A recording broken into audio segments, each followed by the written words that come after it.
और वरिष्ठ पत्रकार भरत गांधी भी हमारे साथ जुड़ चुके हैं। आप दोनों मेहमानों का बहुत बहुत स्वागत करूंगा। और इकबाल भाई, सबसे पहला सवाल तो आपसे ही। इकबाल भाई, कांग्रेस का ने कहा कि मेरा राष्ट्रवाद अलग है, समाज को जोड़ने वाला है। बीजेपी और संघ का राष्ट्रवाद समाज को तोड़ने वाला है। क्या ये जनता स्वीकार करेगी आपकी बात को मानेगी ये जनता? जब राहुल जी कन्याकुमारी से निकले थे पदयात्रा करने के लिए। आवाज आ रही है आपकी, बोलिए इकबाल भाई। राहुल जी जब कन्याकुमारी से निकले थे और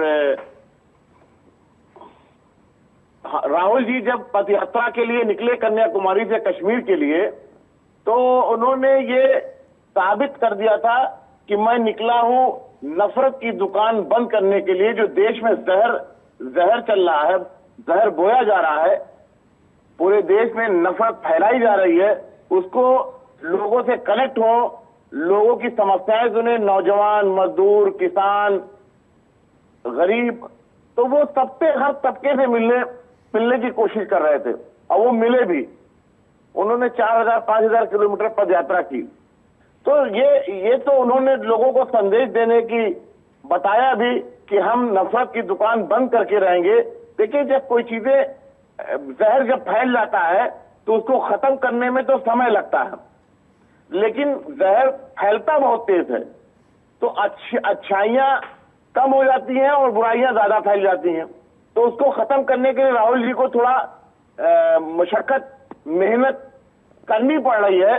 लेकिन देश अब धीरे धीरे इस बात को जान चुका है और समझने लगा है कि राहुल गांधी एक देश का ऐसा नेता है जो देश को संभाल सकता है और आगे बढ़ा सकता है।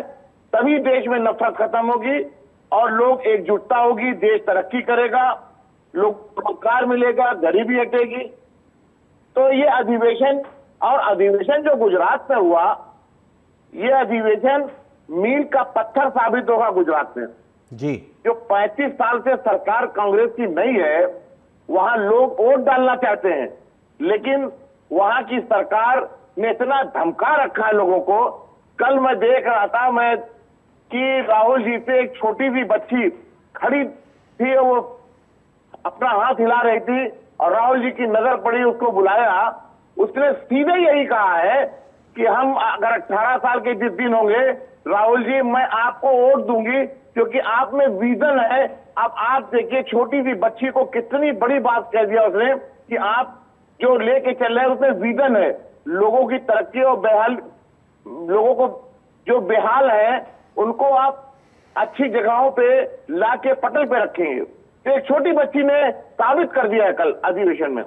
जी ठीक है, भरत जी भी हमारे साथ मौजूद हैं। भरत, इकबाल भाई सौरभ जी की बात का जवाब दे दीजिएगा, साथ में मेरा भी एक सवाल ले लीजिए। राहुल गांधी ने एक बयान दिया था, आपको भी याद होगा, कि कुछ पार्टी में ऐसे नेता हैं जिनका तन तो कांग्रेस में है लेकिन काम वो बीजेपी के इशारे पर करते हैं, उनका मन बीजेपी के इशारे पर चलता है। तो क्या ऐसे नेताओं पर, मैं एक कार्यकर्ता के रूप में आपसे सवाल पूछ रहा हूं कि क्या ऐसे नेताओं पर एक्शन होना चाहिए, कार्रवाई होनी चाहिए, और अगर होनी चाहिए तो क्यों नहीं हो रही है? जी, पहले मैं सौरभ जी का जवाब दे दूं।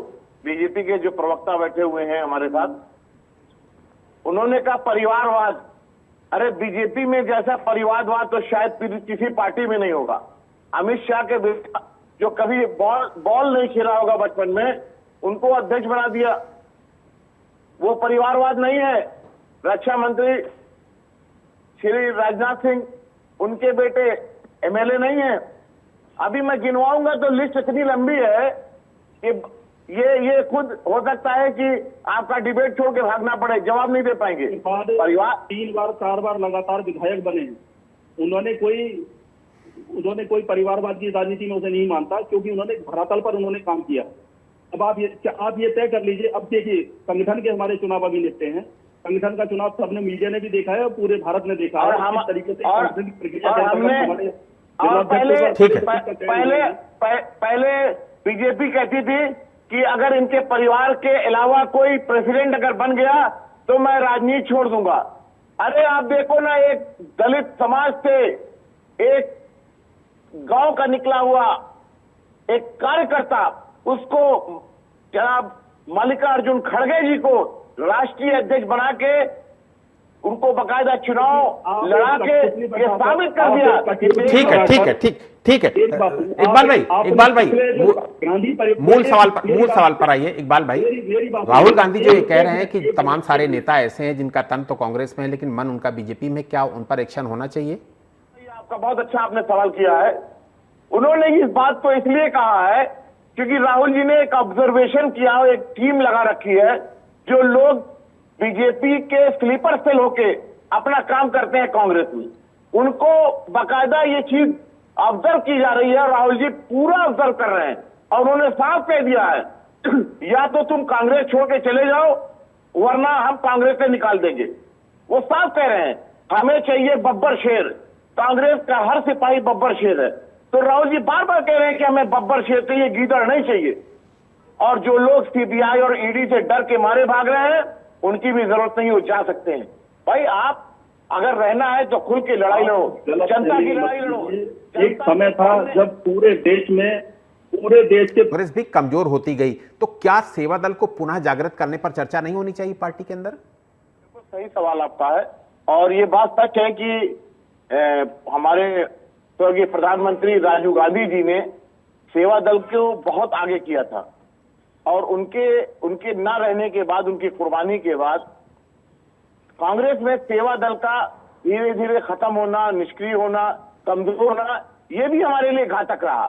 क्योंकि सेवा दल एक ऐसा संगठन बना था जो निस्वार्थ सबके लिए काम करता था और लोगों के बीच जाता था। और सबसे बड़ी बात है कि वो हर घर में, जैसे आपने एक बात कही कि अगले संगठन की बात की कि वो संगठन ऐसे काम करता है, लेकिन हमारा संगठन उस तरीके का नहीं था। हमारा संगठन सेवा भाव वाला था। वो जाता था, लोगों की मदद करता था, उससे डायरेक्ट मिनिस्टर या अध्यक्ष बात करते थे सेवा दल से। ये कमजोर होना ये भी हमारे लिए बड़ा घातक है और हमें आपके टीवी के माध्यम से और न्यूज के माध्यम से इस बात को मैं मानता हूं, स्वीकारता हूं कि सेवा दल हमारा कमजोर हुआ। इस वजह से हमारे संगठन में इस तरीके की चीजें देखने को मिल रही हैं। मैं इस बात को मानने को स्वीकार करता हूं। मैं जी बिल्कुल। भरत जी,